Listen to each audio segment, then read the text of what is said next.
Let's do this. Board game news time. You want it. You missed it. You know you can't stand being without it. We're talking all the news roundups, everything else that's come across my radar, and all of the news wants, needs, and everything else in between. All wrapped into one short, sweet bundle with a little bit of me on top. A little bit of chaos. Controlled chaos. Just the way you like it, Liege Games. Do the YouTube thing. Click, click, click. Let's go. Yep, we're talking about it first. I got a whole other video that I was going to dedicate to this, and I don't know if I'm going to still put that out, but this is Disney's Lorcana, the trading card game. TCG, Magic players, Pokemon players, all the TCG websites, and all the video people on YouTube are putting stuff out about it. IGN even had a little puff piece over there the other day talking about how they're focusing on the players instead of the collectors. It's a total ramble. Well, there's promos, in case you missed it. The Disney Plus event, the Disney Premiere event that just happened earlier at the beginning of the month. Basically, they had this 6-card promo set plus another Mickey card with a pin. The Mickey card with the pin was free, and the 6-card set was $50. Literally within 24 hours, almost within 48 hours, easily, people were selling it for like $1,500. This set of 6 cards, $1,500. Now they're saying, well, it's just going to be a foil set and there's no mechanical difference, but they were making people line up for it, pay $50 for this promo set, and not allowing it to be bought or obtained anywhere else, and not even telling people originally that it was going to be there. So puff piece, what? Damage control, what? The Twitter presence while this was going on was also just, you know, foot in mouth sort of thing. But this game looks mechanically super, super interesting. I think it could be a massive hit. It's just, how is the actual cycling going to happen? What is the availability? Is it going to be random packs? Is there going to be just what sort of rarity is going to go along with that, along with the Pokemon and the other TCGs a la Magic the Gathering, right?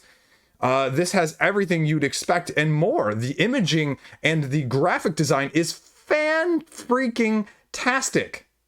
But we know nothing about the mechanics, and it's not supposed to be coming out for essentially another year, which is also kind of the weird thing, right?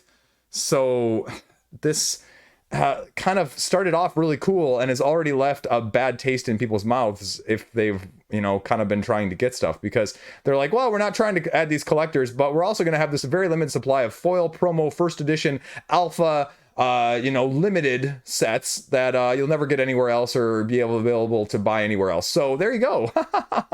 I mean, it's on my wish list for a reason, but when, how is it actually going to stand the test of time? That's really the question. And, you know, those are a lot of questions, and we are well over a year to be able to answer any of those questions. So there you go. Did you see this one? This was the other big news of the last couple of weeks. Elden Ring. My video on that being the one ring that, you know, surpass them all. Well, you know, I was a little bit of a Liege there, and Steamforged Games cooperating with another massive IP, and this is going to be coming to the tabletop soon. Now, this has been known apparently within those circles for quite some time, but the question just is going to be, you know, again, in the lines of Dark Souls, in the lines of those other very, very hard games from a video game side of things, how do you reproduce that on the board game? We've seen a little bit with Dark Souls, which is getting a 2.0 version from Steamforged already because of the relatively lackluster first time. But, you know, we saw a very improved version of Bloodborne from the tabletop setting from Simon.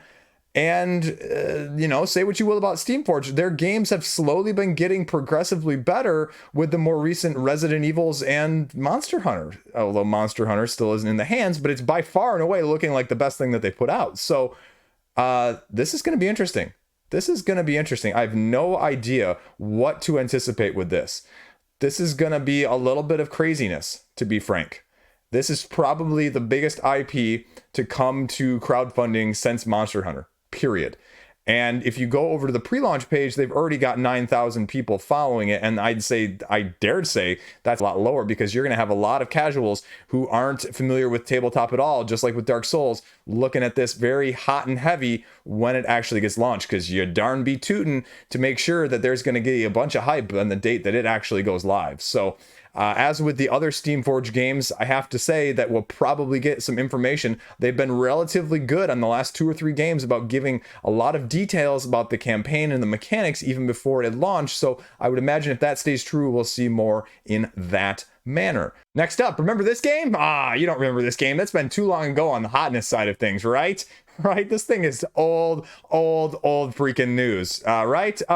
Well, they're doing something right here. It's a first expansion called Aquarius. Not the zodiac symbol, but actually adding like more water elements, enclosures, and a new type of scholarly building that you're going to be able to build. So there's not a whole lot of information. Capstone's going to be putting it out, and this is on top of the extra zoo pack that they just had at Gen Con. So there's not a whole lot of information available yet. You know what? That doesn't stop people from rating it. There's already 18 ratings on Board Game Geek for it, so take that for what you will. There's also going to be 4 new action cards with twists on the original 5 actions to give you a little bit more variety in case that wasn't enough. So as someone who has a copy but hasn't played it yet, oh yeah, let's get some more Shelf of Shame going here. Love it. We're mixing the hotness with the news this week, and this is a great week for that because next up we have Destinies, an expansion called Witchwood, coming sometime fall 2022 to crowdfunding. No date yet from Lucky Duck Games, but Witchwood. If that doesn't imply something to you, there's going to be witches, folks. You have 2 separate Destinies. You have the app-based system of trying to control 2 Destinies that you're battling back and forth with ramifications that are going to persist in this everworld dice rolling game. So how do you feel about the original Destinies? How do you feel about the other expansions? This is another one. System's done really well. They've really incorporated this Lucky Duck Games in a lot of their games to great success. So it was sort of passing the test of time, and we'll kind of see what happens. Dozens of new characters, folklore inspired. Hopefully some interesting little twists, again, just like with Aquarius, so that it's not just the rinse and repeat, but give me something new, give me a twist on something good. So there you go. Now, speaking of a twist on something good, well, maybe not a twist on something good, but Clue. Ever remember Clue at all? That was one of the first games I played growing up, but in case you didn't know, there's a Critical Role version of it, in case you didn't have that. Now, this one is actually the Mighty 9, not the original, so take that for what you will, depending on which Critical Role season you prefer, and you do Clue. So, take that for what you will. We're going to see a licensed version of a bunch of Critical Role stuff here in the future, and the question just is, again, speaking of iterations, there you go. Now, what do we got going on here?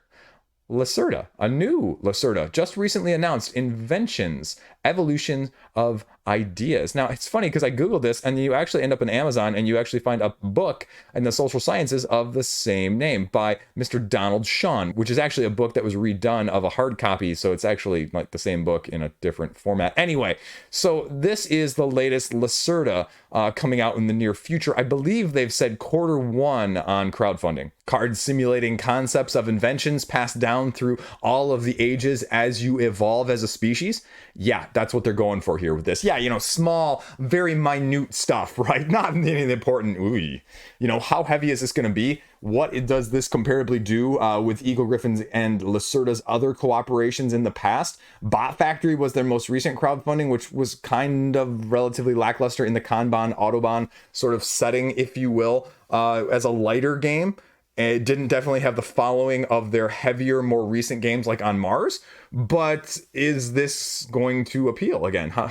I see Lacerda folks all over the place. It's sort of like, you can't have too many, right? And that's what I see is the people who have Lacerdas like have them all. And I would imagine that this is going to be something similar. You're going to be running $120 price point, deluxeifications galore, a tiny bit of exclusives if Eagle Griffin Games stays true to their MO, but we'll see, I think, sometime Q1 2023. So there you go. Now, let's see what else we got going on. Remember this game from 2017? This is Feudum. Very complicated, very nuanced worker placement game that had a lot of things going on. Well, the designer has now announced that the next upcoming game is actually called Fur.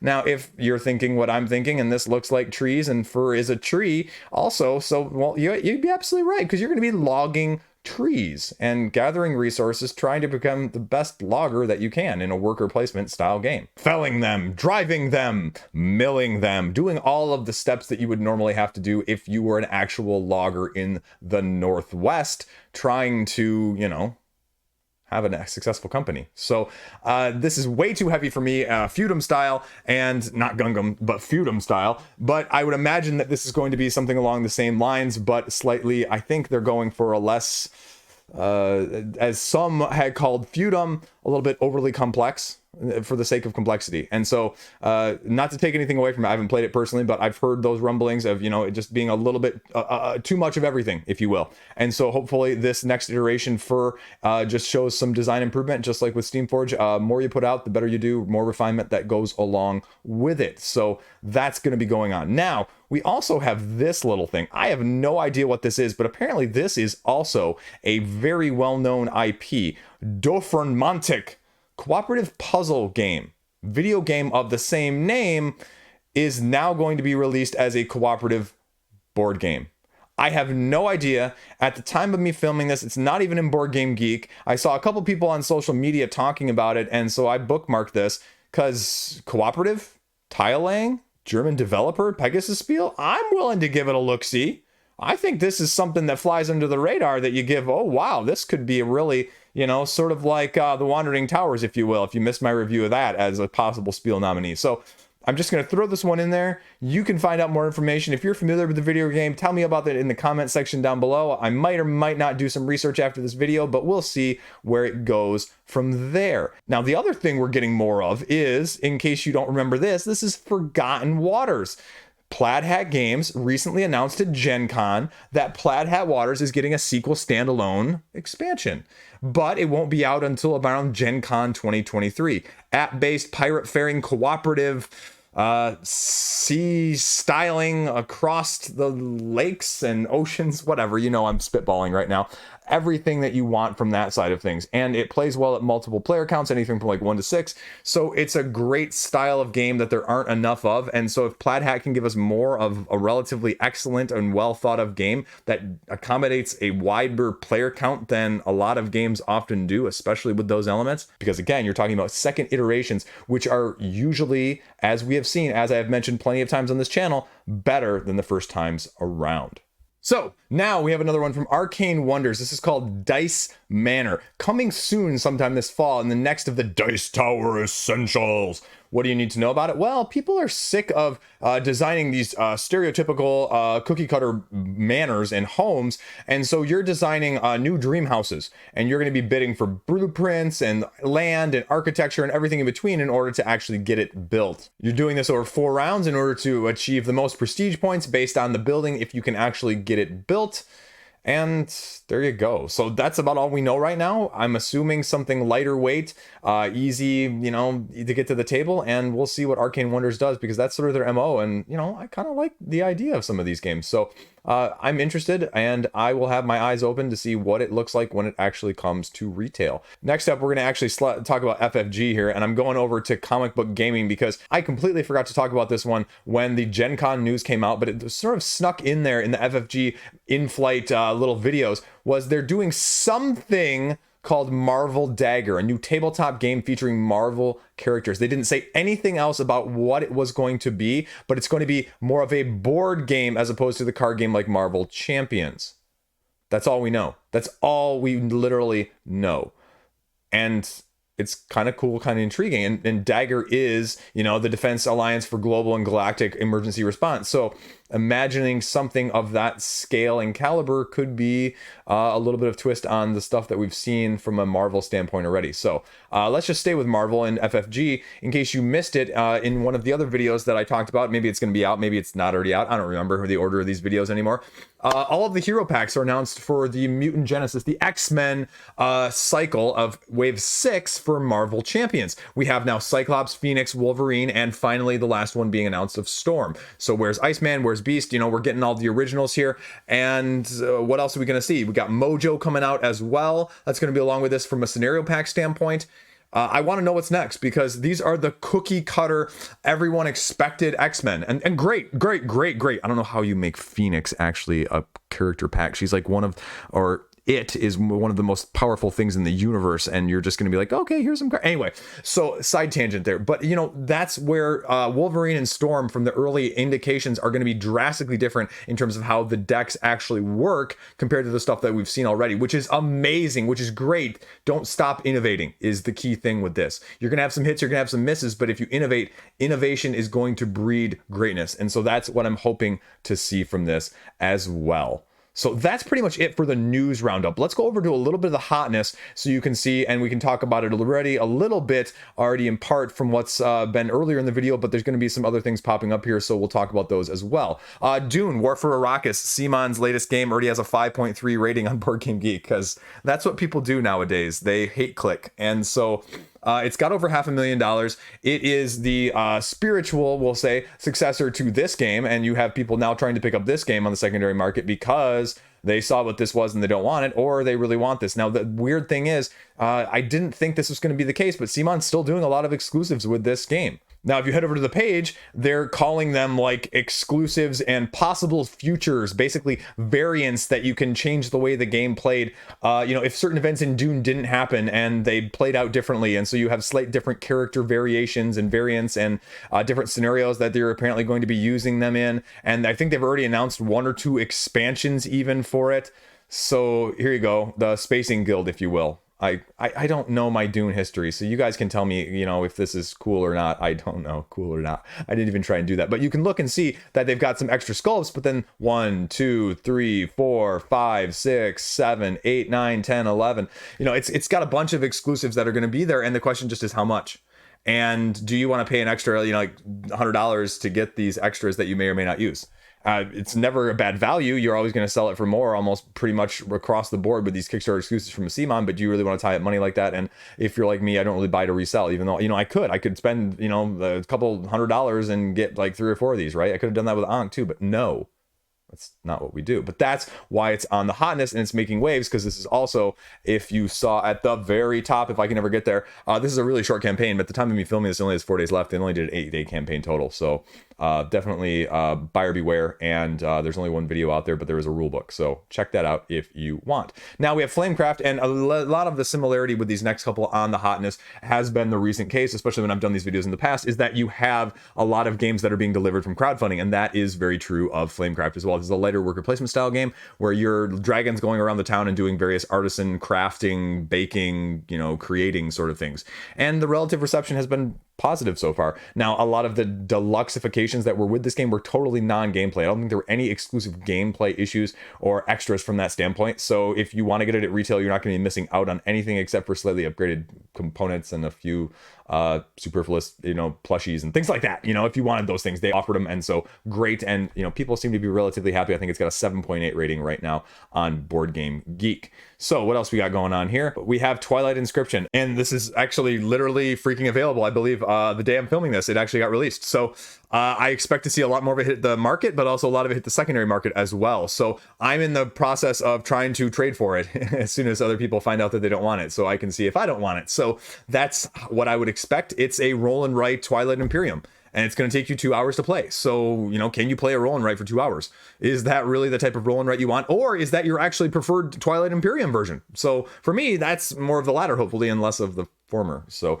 we'll see where it goes and how it evolves. It'll be an interesting test of the market, because everything we see nowadays lightly is more of a lighter roll and write, and this is probably the heaviest by far, easily. So other things like Hadrian's Wall and those sorts of things, Three Sisters, are going to be on the heavier side of things, but nowhere near this. So take that for what you will, and we'll see what it does to the market. Now we have Kingdom Come Deliverance also on the hotness right now, based on the video game IP. Speaking of video game IPs again, this is coming to GameFound this coming week as well, and we're going to see what it does from an RPG medieval standpoint, and what BoardCubator can do differently with an app integrated system that's going to have NPCs that you're going to be interacting with, as well as a persistent world that's going to have a definitive influence on also you on it, but it on you, depending on the actions that you take and how you choose to go about things. So not a whole lot of gameplay details, not a whole lot of interactions. There's some dice rolling that we're going to see, and like I said, app. So how do you feel about that as well with another app-based game? So next up, we have Endless Winter, Paleoamericans, also delivering. This is the next iteration of the combination of deck building and worker placement. This is the one that has everybody salivating, apparently, that have played all 3 that prefer this. At least, you know, that was the conversation, at least at the time of the crowdfunding campaign. So we'll see how that actually lines up after all of this comes out and the hype dies down and the direct comparisons can be made by the wide consumers.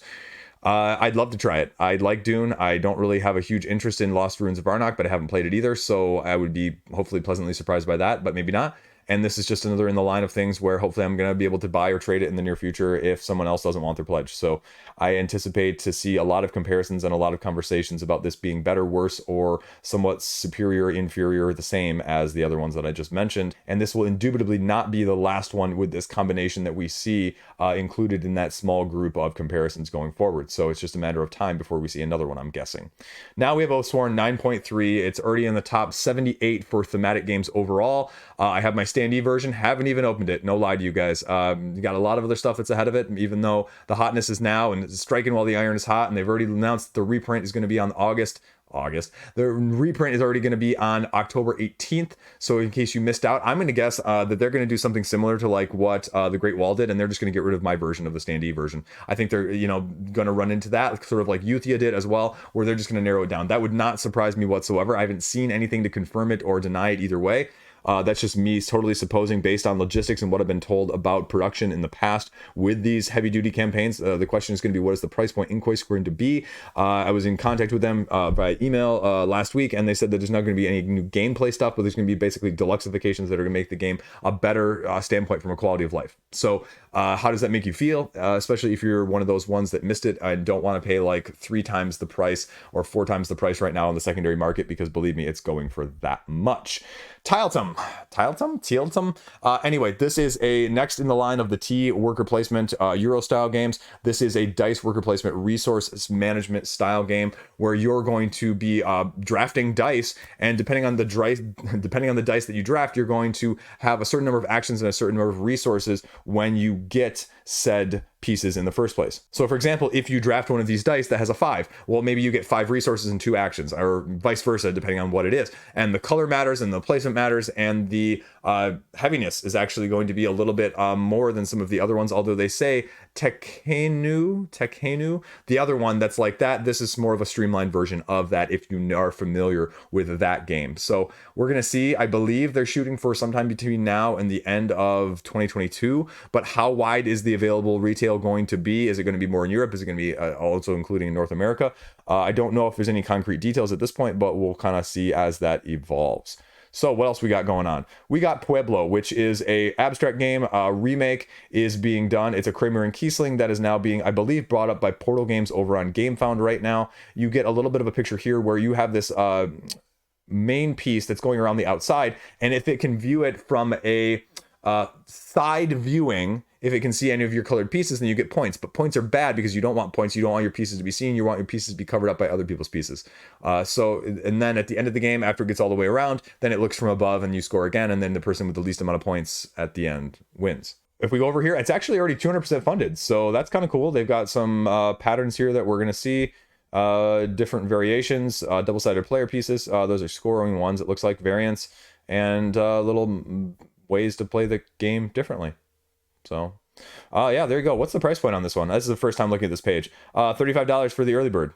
I think I'm missing the early bird, though. It looks like I'm out of luck for the early bird. So if you're like me, it's going to be $35, and it won't get you a postcard. So you're not missing out on anything. Just postcards, folks. Just postcards. So there you go. That's Pueblo. That's why it's on the Hotness. And ISS Vanguard. ISS Vanguard, the latest from Awakened Realms, is finally delivering the first wave to people, mostly in Europe right now, and sometime in North America, probably in the next month or so. I don't believe I got wave 1. I believe I went for all-in-one wave, if that makes sense. So I'm going to be like getting it, if it's anything like Aetherfields and Nemesis Lockdown here, I'll probably get it in about 2024. Just because the nature of things and the way Awakened Realms has sort of ended up with the timing of some of these games. So, anticipate seeing a lot of this from a lot of big people in the very, very, very, very, very near future from that side of things. So expect it to stay on the Hotness for some time here going forward in the next 1 to 2 months. That's it. That's the news. Everything you need to know, what's on the Hotness, where are things at, why are they there, and everything in between. What's caught on my eye and what's on the radar, the things you need to know. So that, along with the 2 retail videos that I've done recently, should give you a ton of stuff, as well as the one the other week from the upcoming Q4 crowdfunding games to expect as well. So I'm just putting it all out there for you guys. You know, you digest it, you tell me what you like, what ones are most interesting to you, and you know, we go from there, because it's what we do around here. You know, at least it's what I do. I'm trying. That's all I got. No ramble at the end here, you know. Little Easter egg though after this, so take that for what you will. Peace out, stay classy, have a great day. Thanks for watching, thanks for subscribing, thanks for tuning in, even if you're not either one of those. So I appreciate it. As a small channel, makes a difference. Thanks. Now we have another one here from Arcane. Sneezes in the middle of filming, folks, let me tell you. Oh, that'll interrupt your flow. Whew.